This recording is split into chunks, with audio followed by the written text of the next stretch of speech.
In the city of Millwood, whispers had been circulating about a huge stash of illegal contraband hidden in an upscale neighborhood. Rumors had circulated for weeks, and finally the police had received a tip. That night, Officer Robert Morgan and his team were ordered to raid the location. As they arrived at 453 Sycamore Street, everything seemed too calm for a raid. The house looked elegant, tucked into the shadows under the moonlight. But Robert and his team knew to stay alert. "Everyone, keep it tight," Robert whispered. "Stay sharp." They approached the front door, knocking it down with a loud bang. Inside, the house was pristine. Plush couches, a coffee table stacked with books. A man appeared at the top of the stairs, dressed in plain pajamas, his face filled with confusion. "What's going on? Who are you?"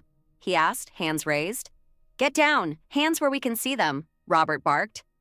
The man slowly descended, unafraid but confused. "This is my home. What are you looking for?" Ignoring his question, Robert ordered his team to search the house. They tore through the rooms, rifling through drawers, throwing furniture aside, but they found nothing. After 30 minutes, frustration thickened the air. "We've got nothing," one officer, Jason, said, shaking his head.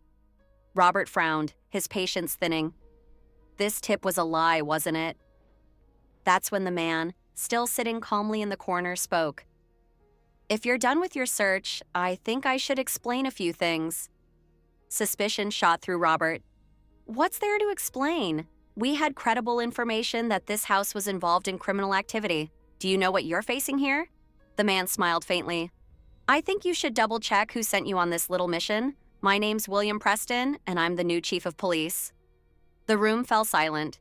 Everyone froze, processing what had just been said. The man they had just raided was now their boss. Robert's face turned bright red, his embarrassment palpable. "Wait, Chief Preston?" Robert stammered.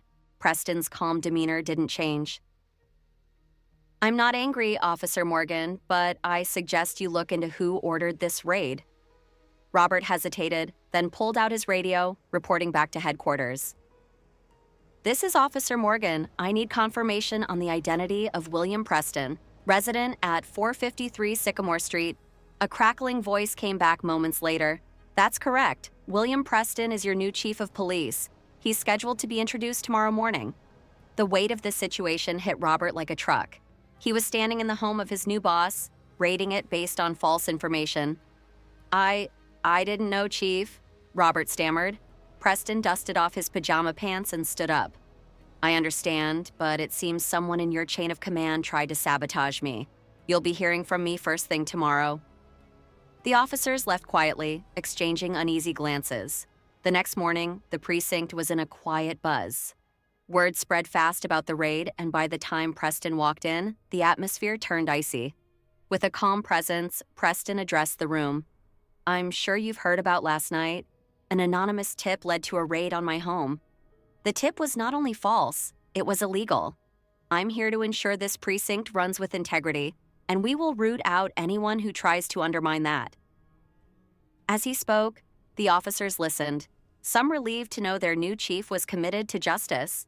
Then Robert raised his hand. "Do you suspect someone in the precinct set you up, Chief?" Preston paused. "I don't know yet, but I'll tell you this. Someone with connections is trying to discredit me before I even took office. They wanted a puppet chief, but that's not me." Robert couldn't shake the feeling that they'd been manipulated. Just then, Officer Lucy Rivera approached, holding a document. "Chief, I traced the origin of that tip. It came from a burner phone, but it pinged off a tower near Westwood Apartments." "Westwood?" Preston repeated. "Monarch Security has ties to that area. They've been eyeing contracts with the city for years." Lucy nodded. "Some of their high-ranking officers live there." Preston's eyes sharpened. "Monarch. They're known for pushing their influence. If they're involved in this, it's much bigger than we thought." Realizing the stakes, Preston instructed Robert and Lucy to continue their investigation, warning them to tread carefully. The more they dug, the more they felt the weight of Monarch Security's power. Every lead seemed to hit a wall, but Lucy refused to give up. Finally, Lucy discovered a key piece of evidence: payments from Monarch Security to a private investigator known for fabricating dirt on influential people. "This is it," Robert said, his anger building. "We've got the proof we need."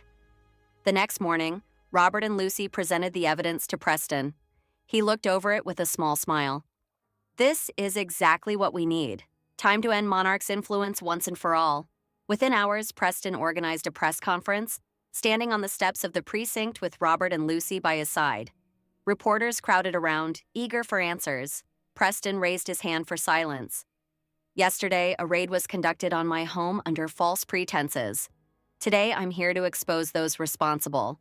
Monarch Security. They tried to manipulate this precinct for their own gain. But let me be clear, we serve the people, not private interests." The crowd gasped as Preston continued, revealing the full extent of the corruption. The press conference sent shockwaves through the city, and by evening, Monarch's offices were swarmed by federal agents. Monarch Security's grip on the city crumbled, and several officers who had been on their payroll were arrested. In the days that followed, the precinct slowly began to recover. Chief Preston's reputation was cemented, and his team, including Robert and Lucy, stood by him. They had been part of something bigger than they had ever imagined. Through it all, Preston proved that justice would always prevail, and no one could outsmart the truth. The precinct was finally in good hands, and its future had never looked brighter. This story ends here, but for Robert, Lucy, and Chief Preston, it was just the beginning. The city of Millwood was about to change, and they would make sure it was for the better.